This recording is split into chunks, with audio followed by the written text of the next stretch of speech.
Welcome to SO media. నేను మీ Rekha. Tollywood star heroine Samantha గురించి ఎంత చెప్పుకున్నా ఏదో మిగిలే ఉంటుంది.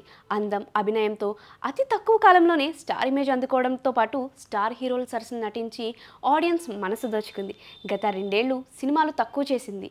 అందుకు కారణం ఆమెకు వరుసగా అనారోగ్య సమస్యలు రావడమే. ఇప్పుడు ఆమె కాలికి గాయమైనట్లు సోషల్ మీడియాలో వార్తలు వినిపిస్తున్నాయి. ఓ ఫోటో సోషల్ మీడియాలో చక్కెర్లు కొడుతుంది. అసలు సమంతకు ఏమైందో ఇప్పుడు తెలుసుకుందాం. హీరోయిన్ సమంతకు గాయమైనట్లు తెలుస్తుంది. ఈ మేరకు ఆమె తన ఇన్స్టాగ్రామ్లో స్టోరీలో ట్రీట్మెంట్ తీసుకుంటున్న పిక్ను పోస్ట్ చేసింది. దాంతో అభిమానులు కంగారు పడుతున్నారు. శామ్కు ఏమైందని సోషల్ మీడియా వేదికగా కామెంట్స్ చేస్తున్నారు. యాక్షన్ సన్నివేశాలు చిత్రీకరించే సమయంలో ఆమెకు కాళ్ళకి గాయమైనట్లు తెలుస్తుంది. నీడిల్ ట్రీట్మెంట్ తీసుకుంటున్న పిక్ను సోషల్ మీడియాలో షేర్ చేసింది. ప్రస్తుతం ఆ పిక్ నెట్టింట వైరల్గా మారింది. అసలు విషయానికి వస్తే సమంతకు గాయమైంది. గాయానికి నీడిల్ చికిత్స తీసుకుంటున్న పిక్ను తన ఇన్స్టాగ్రామ్ స్టోరీగా పెట్టుకుంది. ఈ బ్యూటీ గాయాలు కాకుండా నేను యాక్షన్ స్టార్ను కాగలనా అంటూ క్యాప్షన్ సైతం ఇచ్చింది. అయితే శామ్ ఎప్పుడు గాయపడింది, ఏ సినిమా షూటింగ్లో ఇది జరిగిందో మాత్రం చెప్పలేదు.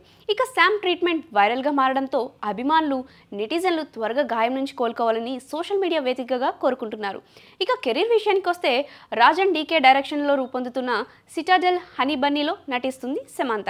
యాక్షన్ థ్రిల్లర్గా తెరకెక్కిన ఈ సిరీస్ నవంబర్ 7 నుంచి ప్రముఖ ఓటీటీ అమెజాన్ ప్రైమ్ వేదికగా స్ట్రీమింగ్ కానుంది. వరుణ్ ధావన్కు జోడీగా శామ్ ఇందులో నటిస్తుంది. దీంతో పాటుగా ఓ మూవీ కూడా చేస్తుందని సమాచారం.